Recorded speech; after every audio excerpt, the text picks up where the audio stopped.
Nahal है। आज हम लोग नाहल गांव में आए हैं। यहाँ एक दुर्घटना में पुलिस के एक सिपाही की जान गई। मेरी संवेदना उनके परिवार के प्रति है और मैं चाहता हूं उनको न्याय मिले, लेकिन न्याय मिलेगा कैसे? पुलिस ने आरोप लगा के 500 से ज्यादा लोगों को चिन्हित किया, बहुत सारे लोगों को धारा 151 में जेल में भेज दिया, बहुत सारे लोगों को 15,000 लोगों को 302 में जेल में भेज दिया, 15 लोगों को 5-6 लोगों को गोली मार के जेल में भेज दिया, सिर्फ आरोप के आधार पे। अब आरोप और सत्य में ये फर्क है। आरोप में और सत्य में फर्क है कि उसके बीच में एक दायरा है जांच का। आज हम लोग यहाँ हैं, जो दोषी होता है, निर्दोष होता है, वो तो कहता है जांच करो, और जो दोषी होता है कहता है जांच की जरूरत नहीं है। आज हम लोग यहाँ हैं कि मैं यहाँ से गांव वालों की तरफ से ऐलान करता हूँ कि इस घटना की सीबीआई जांच करा दी जाए, क्योंकि 500 लोग स्टे सीट खोलने की बात कर रहे हैं, 15 लोगों को 302 में जेल भेजा है, एक सिपाही की जान का विषय है, सारे पुलिस के कर्मियों में बेचैनी है। गांव वाला कहना है कि पुलिस की गोली से ही सिपाही की जान गई। ठीक है, तो ये सत्य कैसे बाहर आएगा? सत्य इस तरह बाहर आएगा कि इसकी जांच हो जाए, और गांव के लोग तैयार है कि सीबीआई जांच हो।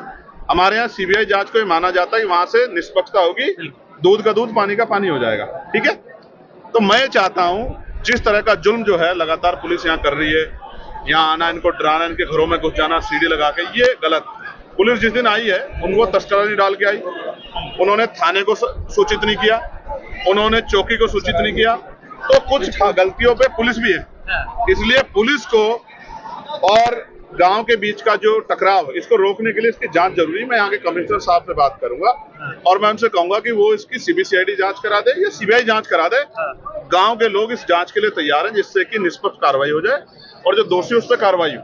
पुलिस के सिपाही को भी न्याय मिलना जरूरी है, हम उनके साथ खड़े हैं, और हम गाँव वालों के भी, निर्दोष लोगों के साथ भी खड़े। हम दोषी के समर्थन में नहीं है। जिसको पकड़ने आए थे, जो दोषी है उसको उठाए, कोर्ट से सजा दिलाए, फांसी चढ़ा दें, लेकिन अगर इसके आड़ में निर्दोषों पर अन्याय होगा तो ये सही नहीं। सर, अहमदाबाद को डीवीआर यहाँ से पुलिस ले गई है, रात में सीटी लगा के घरों से निकाला। ये अच्छा नहीं, ये गलत है।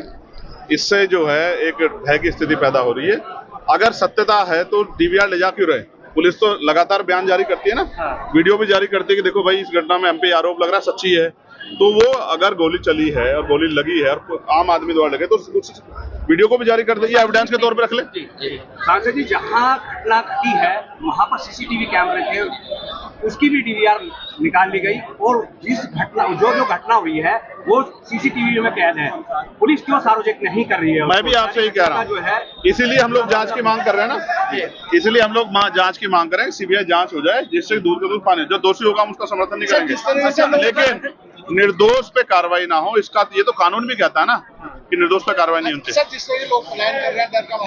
ये गलत है, ये गलत है। इस प्लान के माहौल को रोकने के लिए हमारे लोग 26 तारीख से यहाँ लगे हुए हैं, लगातार प्रशासन से बात कर रहे हैं, ज्ञापन दे रहे हैं, और गांव में भी आ रहे हैं।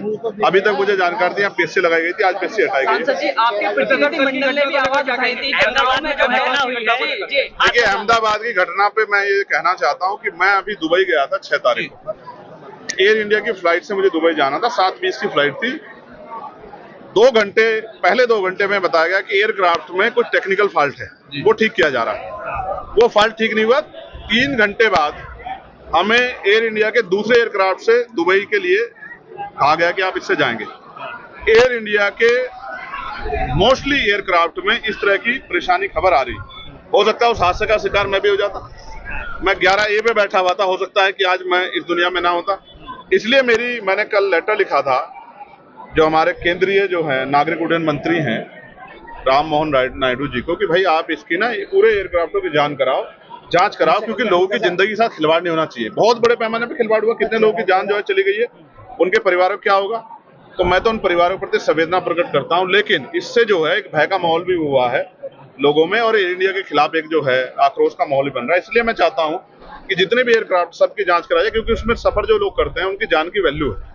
आज बहुत सारे लोग अपने परिवार, एक बड़े सीनियर नेता, उसके क्या नाम, गुजरात के पूर्व चीफ मिनिस्टर चले गए, मैं उनके प्रति संवेदना प्रकट करता हूं कि उनके परिवार को दुख सहन शक्ति मिले। लेकिन अगर इसमें इसकी जांच हो, इसमें जो दोषी हो उस पर भी सख्त कार्रवाई होनी चाहिए, क्योंकि लोगों के जीवन से खिलवाड़ नहीं होना चाहिए। सांसद जी, पुलिस आज तक अपनी बुलेट का खोखा या आप पब्लिक का खोखा बरामद नहीं कर सकी, जबकि वो इतनी तेज है कि गोली और लगने के बाद आप जो कहना चाह रहे हैं और मैं भी जो कह रहा हूँ, आप समझते हैं कि ये पूरा मामला झोल में है, ये बिना जांच के स्पष्ट है, इसकी जांच होनी जरूरी है। सांसद जी, आपका प्रतिनिधि मंडल गांव नाहल में पहुंचा था, लेकिन उस दौरान पे यहाँ पर कई ऐसे जीवित पशु जो थे वो मर गए थे, जो पालतू पशु हैं, उस पर क्या कहना है, उसका जिम्मेदार कौन है? ये इसके पूर्ण रूप से दोषी यहाँ का एडमिनिस्ट्रेशन और यहाँ की सरकार है।